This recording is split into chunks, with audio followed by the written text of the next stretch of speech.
probably, there may be little that's new, but I know amongst the left, of course, there's different views. Well, of course, as you know, we had knockdown, drag-out fights in the day about the nature of the Soviet Union. And still do. And we still do.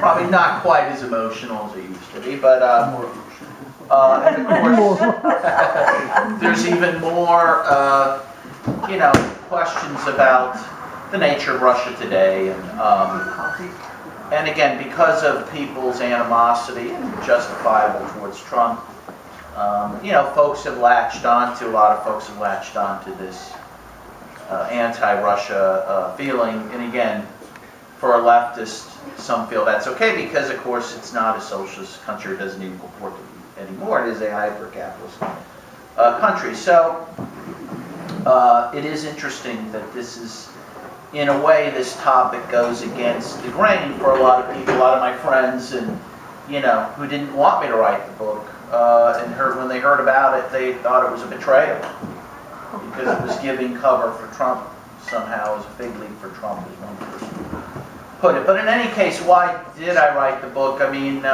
first of all, it grew out of an article I wrote for Huffington Post called "Listen, Liberals, Russia's Not Our Enemy." So it gives you a sense of where I'm coming from. Because, of course, the Democratic Party in particular has been really pushing this attack on Russia. Of course, they're using it as an attack on Trump as well. But in the end, they are attacking Russia. Just as after the collapse of the Soviet Union, many Russians said, you know, the West aimed at communism, that they hit Russia. It seems that Russia always gets hit, intentionally or not, but I do think there is intention behind it.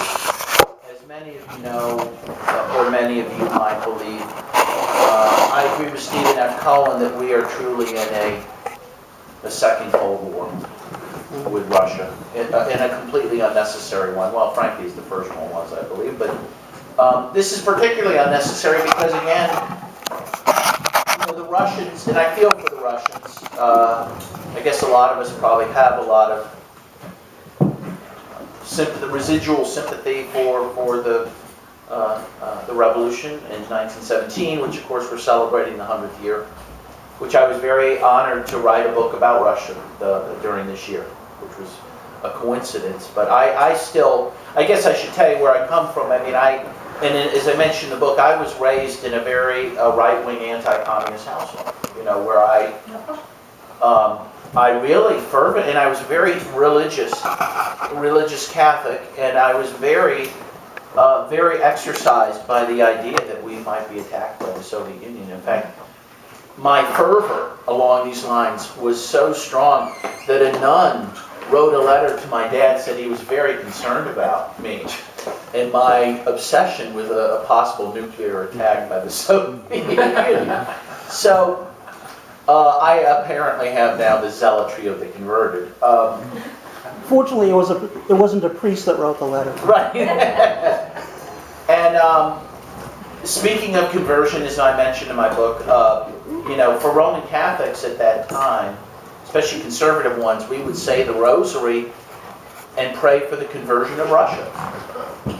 Explicitly. If you're not Catholic, you may not know that. And I was one of the people who did that. Of course, what I at least interpreted that to mean was that Russia would no longer be communist.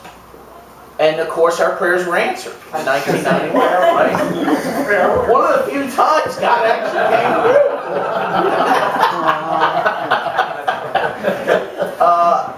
But of course, we thought peace might break out because of that, you know, naively, and that we'd get that peace dividend we've been promised, right?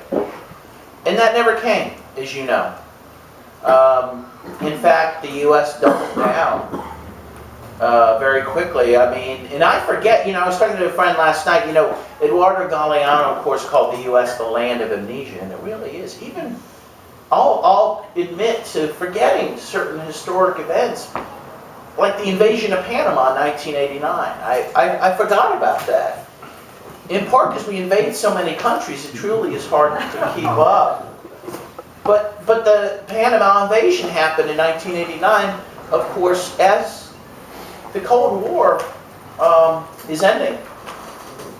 And we killed, it's unknown how many people the U.S. killed in Panama. Could be in the thousands in a working class neighborhood of Panama. Allegedly, of course, to go after Noriega as a drug runner. Of course, we never cared about that when he was our friend. But it really was because he didn't want to help with our foreign policy anymore. He didn't want to help with the Contras. And he was punished. But, of course, as usual, it's the people who are punished the most. But the point being, even as the Cold War, even as Reagan and Gorbachev announced the Cold War is over, the U.S. just begins its accelerated aggression around the world, of course, as we know. Because as we know, the first Cold War and communism was always an excuse to do things that had nothing to do with communism, to take out leaders like Arbenz that wasn't a communist, or Allende who wasn't a communist. But we would always raise, of course, the communist bugaboo to justify destroying democracy. It's always been a amazing trick. And I quote Harold Pinter in there, the writer who won the Nobel Prize for Literature. And you may know his speech in 2005 when he got the Nobel Peace Prize. And he said, you know, that this is one of the greatest tricks ever pulled off, that the U.S., to this day, although it's starting to, maybe people are starting to wake up, I hope, has convinced many in the world that we are will deliver freedom and democracy. And yet, what we bring is death and destruction.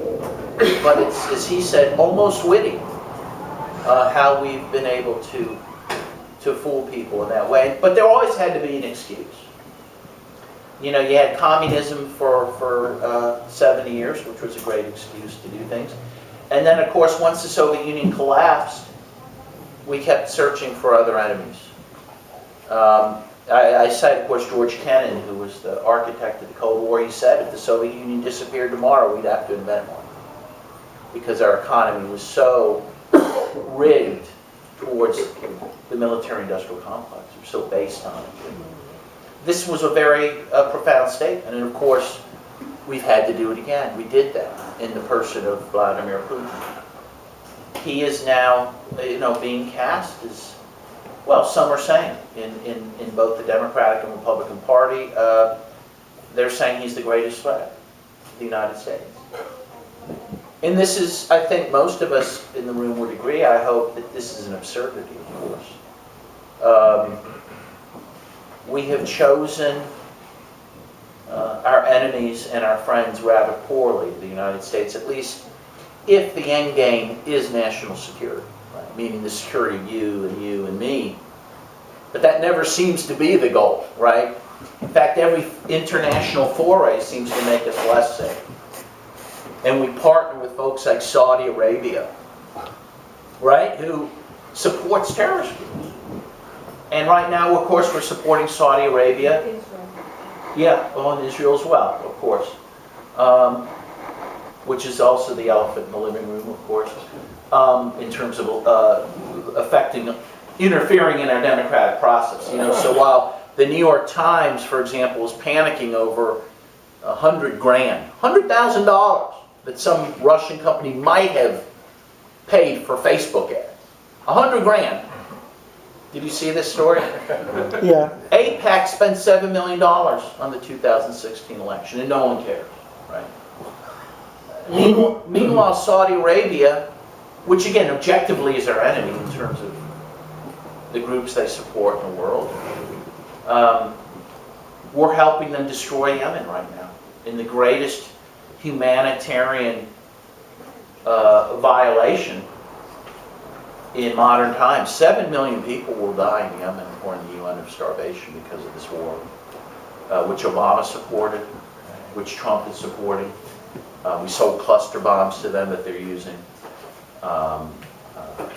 We're refueling their bombers midair. And it's not even a war, it's a turkey shoot, you know, to destroy what? One of the poorest countries in the world, you know.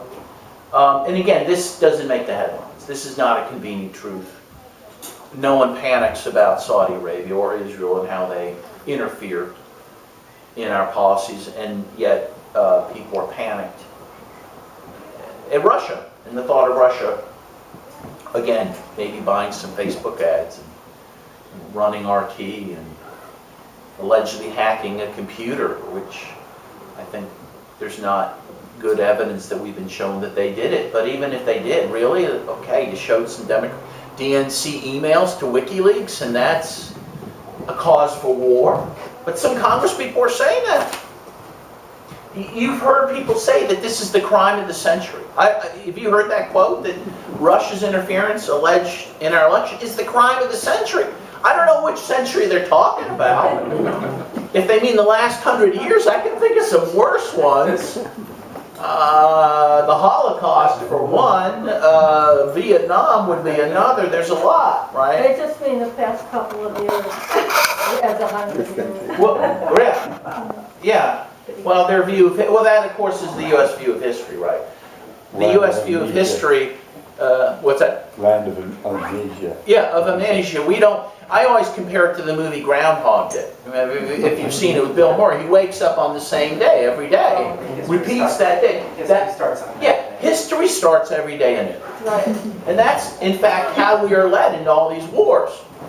Right? We don't remember the last one we were lied into, so it's easy to be lied into the next one. Right? We don't remember the Gulf of Tonkin or the weapons of mass destruction that weren't there. Most people, you know, and so you're, you know, fooled into the war in Libya on the allegation, by the way, that just sounded so absurd that Gaddafi was passing Viagra out, right, to commit mass rapes. Right? Yeah, you laugh. It's funny. Right? I immediately like, okay, no one's going to believe that. Well, I was wrong. I was the fool. People believed it. And of course, it wasn't true. And meanwhile, as you might know, there are slaves being sold in public markets in Libya because of that invasion. And sadly, with almost no people from folks in this country, you know. And in part because it was Obama who did it. Obama now the same, somehow. But again, we forget that he deported 2.5 million people. We forget the wars that he waged around the world. Again, and that's easy to do because of our ahistoric view of things. And of course, the stakes are very, very high. According to the Bulletin of Atomic Scientists, you probably saw they moved the nuclear clock from 5 minutes to midnight to 3 minutes to midnight, believing that we're actually closer to nuclear war with Russia than we've been in decades. And one thing that they base this on is Obama's $1 trillion investment that he began in the modernization of our nuclear weapons, which continues under Trump, and that the Bulletin of Atomic Scientists has interpreted and concluded is an attempt to gain first strike capability against Russia. In fact, the RAND Corporation recently said NATO needs to prepare for a first strike against Russia's military installations in Kaliningrad. Did you see that? This is very serious. And, you know, I think there was a consensus for a long time amongst the American people that we didn't want a nuclear war. I mean, it's pretty reasonable. But I saw a survey 2 days ago, an MIT survey, saying they surveyed people with the following question. Would you support a nuclear strike against a non-nuclear state, even if it killed 2 million people? In this case, they asked Iranians. 2 million Iranians, if it would save 20,000 U.S. soldiers, because they wouldn't have to go into the fight. 60% of Americans said yes, they would support that type of action.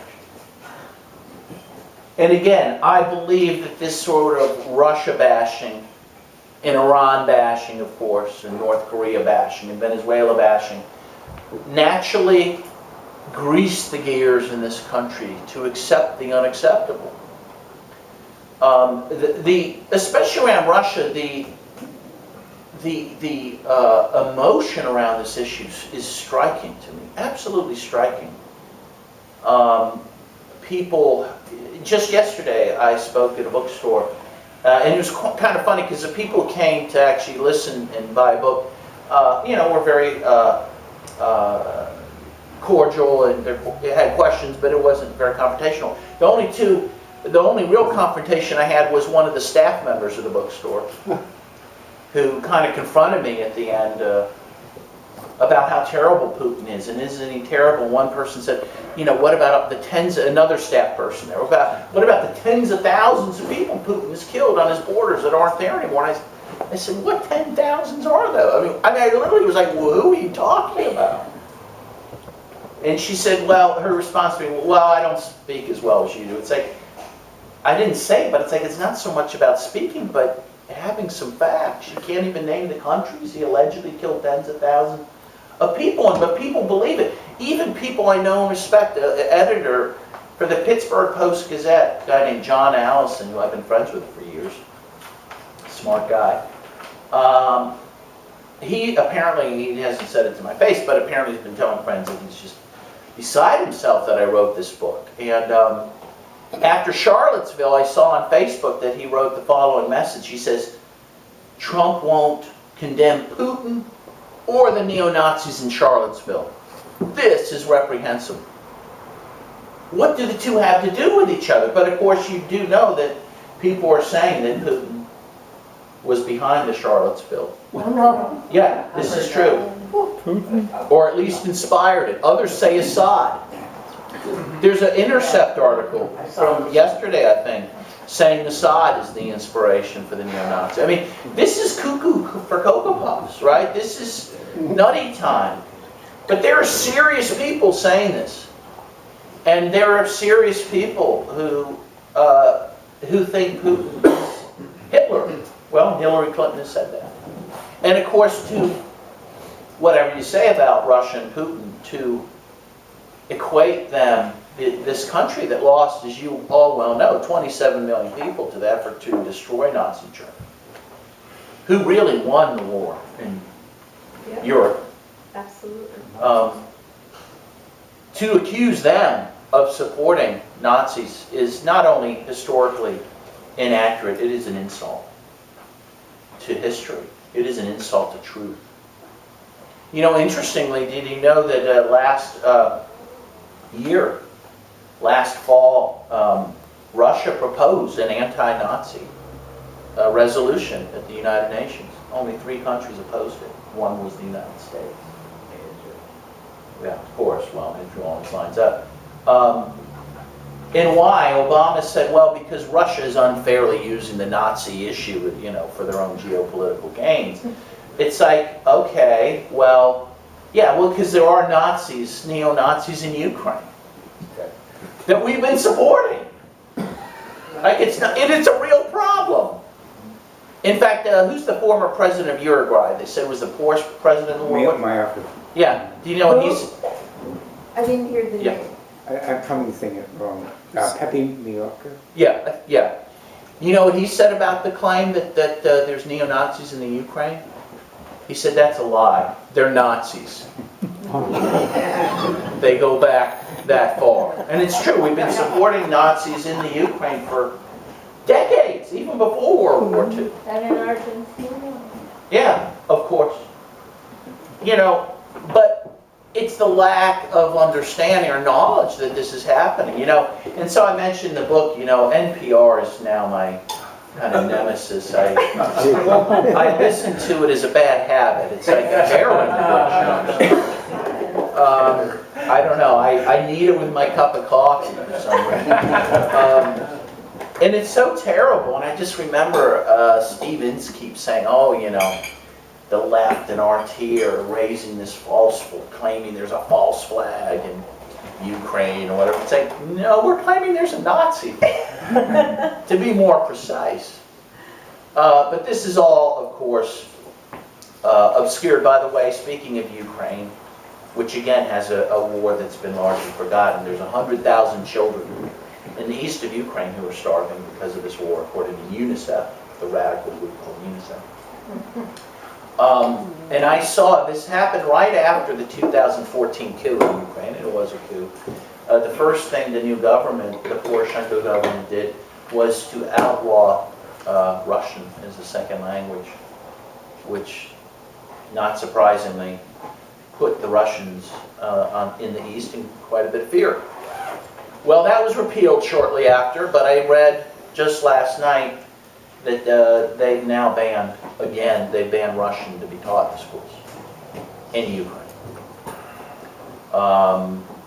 And they've taken down very methodically every monument in Ukraine to this, the Russian victory in World War II. Of course, every Lenin statue, they've taken down 1,300 Lenin statues since 2014. I didn't know there were still 1,300 Lenin statues in Ukraine to be taken down, but apparently.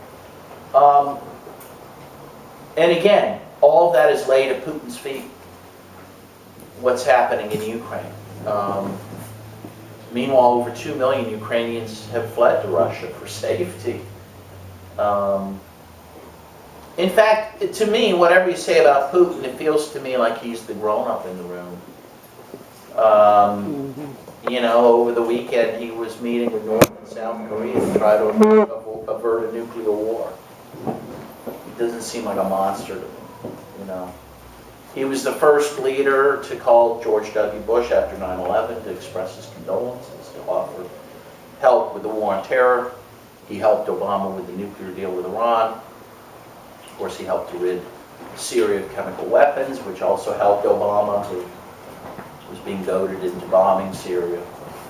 Apparently he didn't really want to, and Putin kind of bailed him out. And then, of course, in September of last year, Obama and Putin came to that agreement over operations in Syria to make sure they didn't run into each other and that they were both fighting the same people. And a few days later, you might recall, the U.S. military bombed Syrian soldiers, killing 82, immediately destroying that agreement, And I think that, of course, there is a fear that peace could break out between the U.S. and Russia. And there is a consensus that must be stopped by any means necessary. The fascinating thing, of course, you saw was, again, whatever you say about Trump, the fact he met with Putin at the G20 and agreed to work together in Ukraine and Syria was seen as like treason. And weeks later, Congress almost unanimously passed a new round of sanctions against Russia, right after we agreed to work with them. This is really craziness, and it could end very, very badly. And that's why I think it's so important for folks to try to speak out against this Russia baiting. And again, it's not a popular issue to be speaking out against, especially amongst a lot of people that we know and are friends with, because people are so heavily invested in it. Meanwhile, again, things, I'll talk a little bit about Syria just because there have been some interesting developments. You see, according to the UN, 600,000 Syrians have moved back to Aleppo. Wow. This is we're going to see, well, Robert Fisk predicted this. I like Robert Fisk quite a bit, from the Independent of London. Very good and very trustworthy journalist. He predicted that the truth would have to emerge inevitably about what was happening in Syria, because he predicted these towns would be liberated, is how he put it, by the Syrian army and by Russia, and people would come back and rebuilding would happen. And he said, what would the press say that? About, Assad attacking his own baby, when in fact the people are going to come back in waves, This will be an embarrassment. But of course, it'll be dealt with as all the other embarrassments. We'll just deny it or pretend it didn't happen. The New York Times, of course, is particularly shameless on such issues. Again, pushing us into every war, it seems, and then pretending they didn't.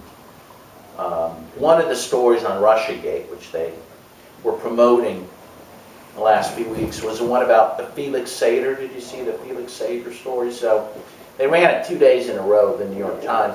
There's this Felix Sater guy, never heard of him, no one did. He was a Russian national who claimed, he bragged to the Trump campaign near the end of 2015 that he had real influence with Putin. He could get Putin to help Trump with his hotel being built in Moscow, and that Putin would put Trump in the White House. This was seen as a smoking gun. And if you read the title of the article, you'd think, oh, this is it. The dots have now been connected, just as Rachel Maddow had predicted. But if you read the article all the way through, you'd learn a couple things. Well, first of all, if you were paying any attention, the hotel was never built. Right? In Moscow. So Putin either couldn't or wouldn't help him, even with a hotel. In fact, Bloomberg recently reported that every one of Trump's business forays into Russia have been a failure. But also it says, it quotes Felix Sater in the middle of the story saying that any attempt to get Putin help with Trump's campaign ended in November of 2015, when Trump's campaign really got started. And so, and most of these stories are like this. The title is very provocative, but it ends with nothing happened. Right. Right? So Jared Kushner meets with Sergei Kislyak. Poor Sergei Kislyak, who I got to meet in May, actually. First book I signed was for Ambassador Sergei Kislyak, which I just did because I thought it was funny to do. So did my publisher, by the way. But he had to leave town because, of course, why? Just because he happened to be the ambassador meeting with folks during, that's what he's paid to do, by the way, is meeting with people. But so the Jared Kushner story, that during the transition period after Trump is elected, but before he's sworn in, apparently Kushner has a meeting with Sergei Kislyak in which he suggests that they create a back channel to Moscow using Russia's communication system in the embassy that wouldn't be able to be listened to by the CIA. This was a big story, right? This was, again, another smoking gun. Well, again, if you look at the whole story, a couple things are interesting. First, there's folks, back to the Kennedy administration who say, this is not uncommon. Two nuclear states may need a bit of a backdoor once in a while. But even putting that aside, according to the Washington Post, how did Sergei Kislyak react? Say Kislyak was alarmed at the suggestion, called his superiors in Moscow, and nothing came of the idea. So time and time again, and so same thing with the Trump Jr. meeting. Apparently he wanted to go to a meeting where he's going to get information about Clinton that was going to hurt her campaign from some Russian lawyer. And again, you read the story, no information's ever given. So maybe Trump wanted to do something, but it doesn't seem like the Russians were that helpful or that they were on board. And all these stories are like this. But you have so many of them. They all add up to zero, but there's such a cacophony of these types of stories that people just begin to believe in the truth of the scandal. They know there's a scandal, and very few, as John Pilger, the journalist who I love, said, it's actually a scandal without even any allegations. Not only is there no evidence of allegations, there's really no allegations to speak of. It's interesting, this is a little maybe out of left field, but as I was on the plane flying here, I watched a documentary which actually I do think applies to all of this, to this mass hysteria over Russia. There's a documentary on the plane about Kitty Genovese. Do you remember Kitty Genovese? Ooh. From New York City? Yeah, the poor woman who's stabbed to death in New York City, 1964, right? Yeah. And the New York Times runs a story that becomes infamous. I studied it in sociology class in 1985, 86. The story is that 38 New York witnesses saw her being stabbed over half an hour and did nothing. And the editor from the New York Times wrote a book called 38 Witnesses and made a mint off it. And